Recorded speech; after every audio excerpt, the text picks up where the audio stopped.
All right, shalom, shalom. First and foremost, I want to give all the praises, all honor, and glory to my power, Yahweh, Bahashem, Yahweh Shai, Bahashem, Rachakadash. Double honors to my elders and apostles of Great Millstone, who rule well and teach well, being great examples to us younger brothers. Peace and blessings to all full elect, Lord willing to be a part of that number. I'm the brother Quadar from the GM's Bench Chicago. Come back with another video.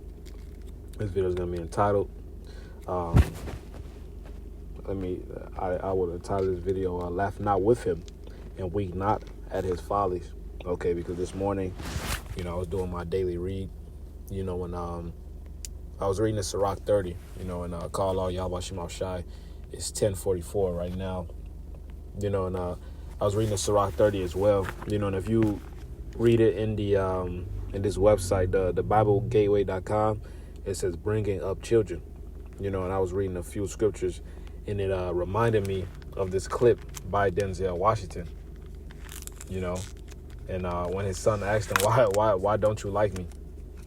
And he basically gave him the breakdown, like, nigga, I'll take care of you. All right.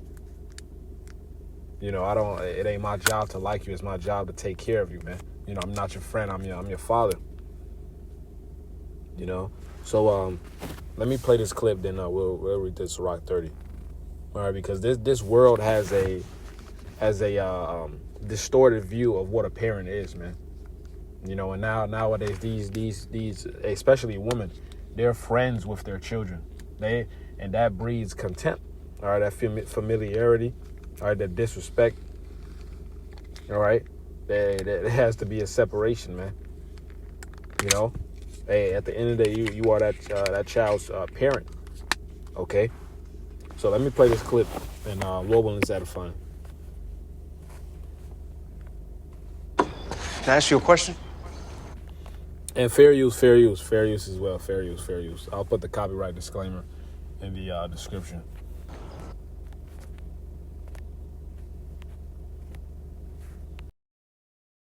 What the hell you got to ask me? Mr. Stewicki, the one you got the questions for. How come you ain't never liked me? Like you? Who the hell said I got to like you? What law is there say I got to like you? Want to stand up in front of my face and ask a damn fool-ass question like that? Talking about liking somebody. Come here, boy, when I talk to you. Straighten up, goddammit. I asked you a question.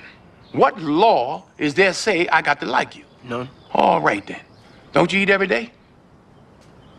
Answer me when I talk to you. Don't you eat every day? Yeah. Nigga, as long as you in my house, you put a sir on the end of it when you talk to me. Yes, sir. You eat every day. Yes, sir. Got a roof over your head. Yes, sir. Got clothes on your back. Yes, sir. Why you think that is? Because of you? Hell, I know it's because of me. But why do you think that is? Because you like me? Like you. I go out of here every morning. I bust my butt putting up with them crackers every day because I like you. You're about the biggest fool I ever saw. It's my job. It's my responsibility. A man is supposed to take care of his family. You live in my house, fill your belly with my food, put your behind on my bed because you're my son. Not because I like you, because it's my duty to take care of you. I owe a responsibility to you. Now let's get this straight right here and now before I go along any further. I ain't got to like you. Mr. Rand don't give me my money come payday because he like me. He give it to me because he owe me. Now I don't give you everything I got to give you. I give you your life. Me and your mama worked that out between us, and liking your black ass wasn't part of the bargain. Now don't you go through life worrying about whether somebody like you or not. You best be making sure they're doing right by you. You understand what I'm saying? Yes, sir. Then get the hell out of my face and get on down to that A&P.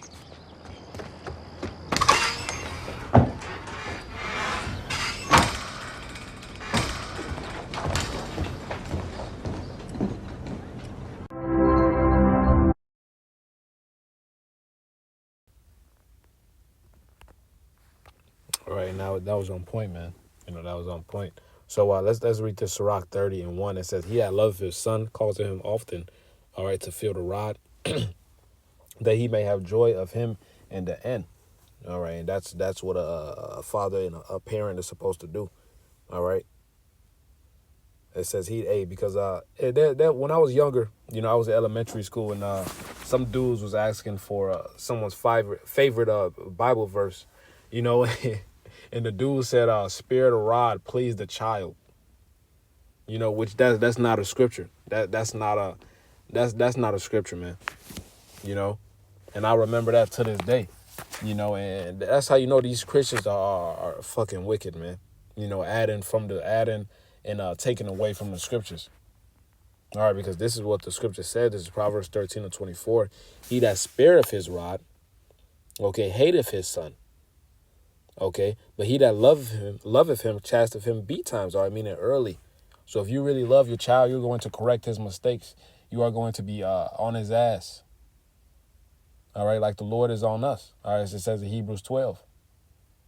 All right, we have had fathers which chasten us for their own pleasure. All right, the Lord chastens us the same way because he loves us. Okay, you're going to correct him for his wrongs and teach him why it's wrong. For him not to do that again, so he won't grow up to be a nigga, a pookie, and a ray-ray. Okay, because nowadays in this generation, these people don't discipline their children, man. Their children become monsters. All right, because the scripture says folly is set in the heart of a child. Matter of fact, let me see that. Folly, heart, child.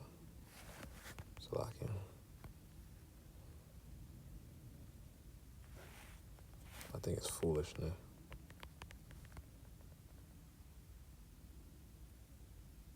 Yep, this is Proverbs 22:15. It says foolishness is bound in the heart of a child.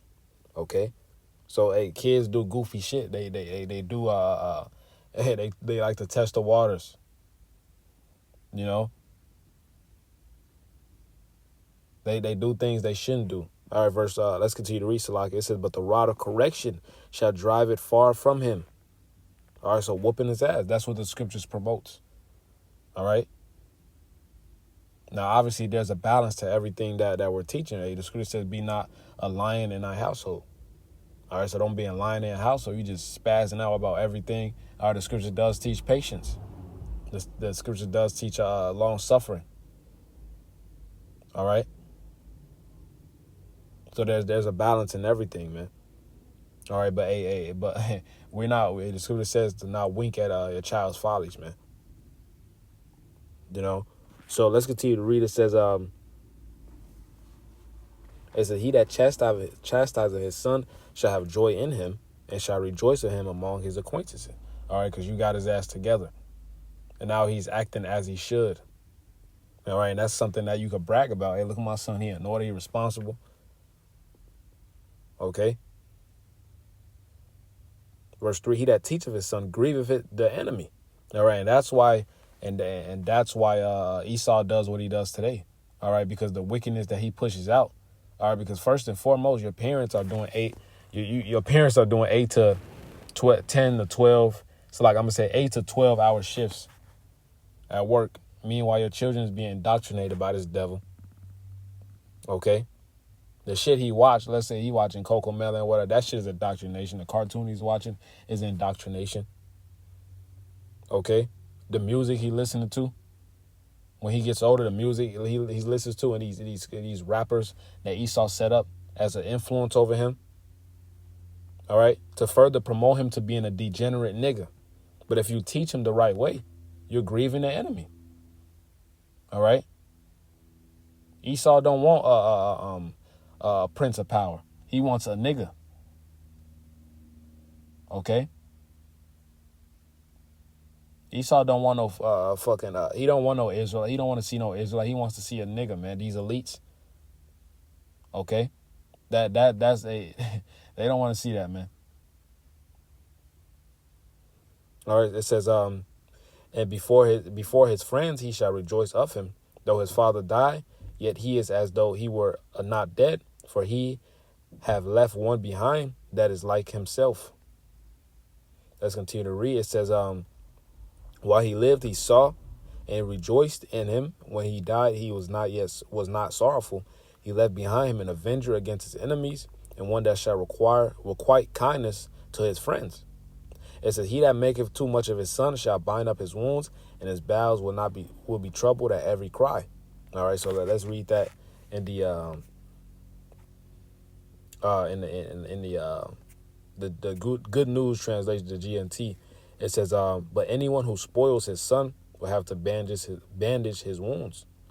His heart will stop every time he hears a shout.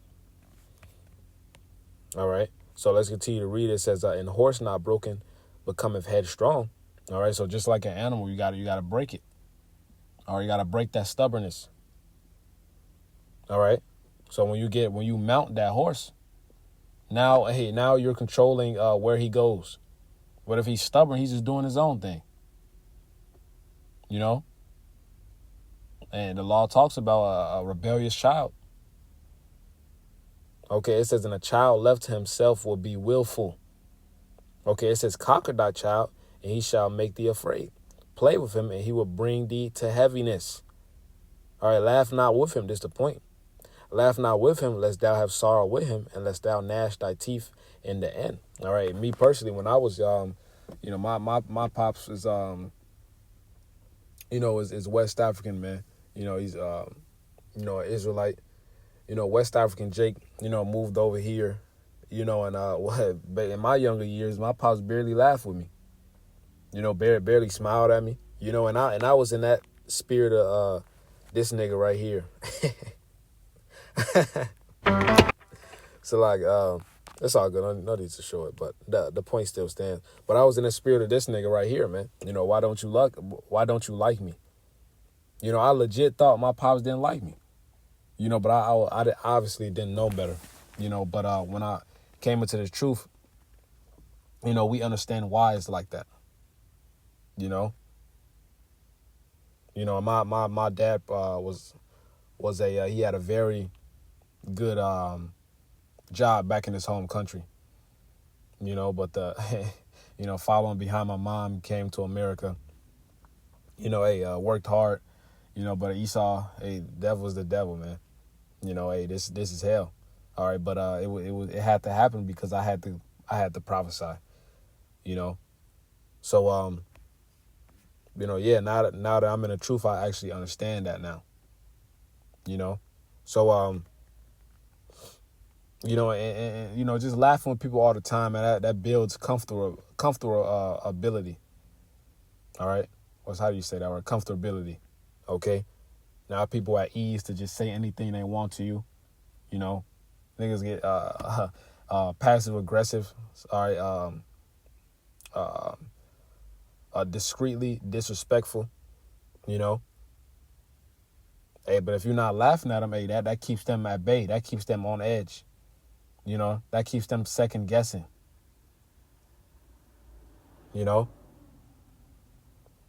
Verse 11, give him no liberty in his youth and wink not at his follies. All right. And that's what a lot of these people do now. They wink at these child's follies. And now this guy grows up, or this woman grows up. And now he's in a grown man's body with a mind of a child, impulsive and emotional, no self-control.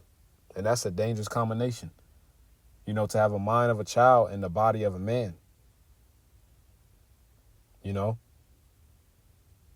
And same thing with a woman. The scripture says she opened her quiver to every arrow. You letting her run the streets.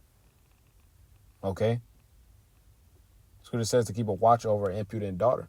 You letting her run the streets. Now she getting rotted out by Pookie and Ray Ray. All right?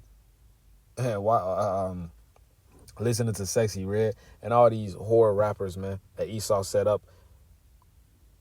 Okay, verse 12, it says, bow down his neck while he is young and beat him on the sides while he is a child, lest he wax stubborn. So you got to break that. You got to break that, man. All right, it says, and be disobedient unto thee, so bring sorrow to thine heart. Okay? So that stuff has to be put away with. Otherwise this dude is going to be, this dude is going to grow up and become a gremlin. Like Kodak said, a super gremlin. All right, these niggas are super gremlin, man. These niggas these niggas here with the shiesties on, these little niggas with the shiesties on, man. All right, sagging to their pants. All right, 2 sizes under. What the pants is 2 sizes under what it should be. This niggas, man. Scripture says, menstruous woman shall bring forth monsters. These niggas are monsters, man.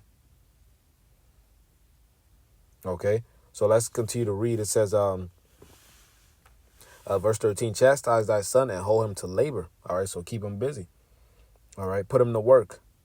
It says, lest his lewd behavior be an offense unto thee. Okay. Hey, so discipline him. All right, give him a duty. Okay. Because, hey, the scripture says, idleness bringeth much sin. All right, just paraphrasing that scripture, man. So if you ain't got nothing to do, are you eventually gonna do some? You eventually gonna end up doing some shit some shit that's not profitable, man. You know, just gonna be out here doing shit. That's what these niggas do, man. They just be doing shit. All right, you gonna end up a fucking nigga, man. Waking up 7 a.m. at the gas station in the corner till 11 at night. All right. So I just wanted to bring out that this quick lesson, man. You know, laugh not with him and wink not at his follies, man. You know, so Lord willing, I pray this lesson was edifying. I want to give all praise, honor, and glory unto Yahweh, Bahashim, Yahweh Shai, Bahashim, Chakwadash, that will honor to the apostles and elders of Great Millstone. Peace and blessings to those who elect. Lord willing, we be a part of that number. Shalom, Kwame Sharala, Wa Bible Ball. So like a Bible Ball.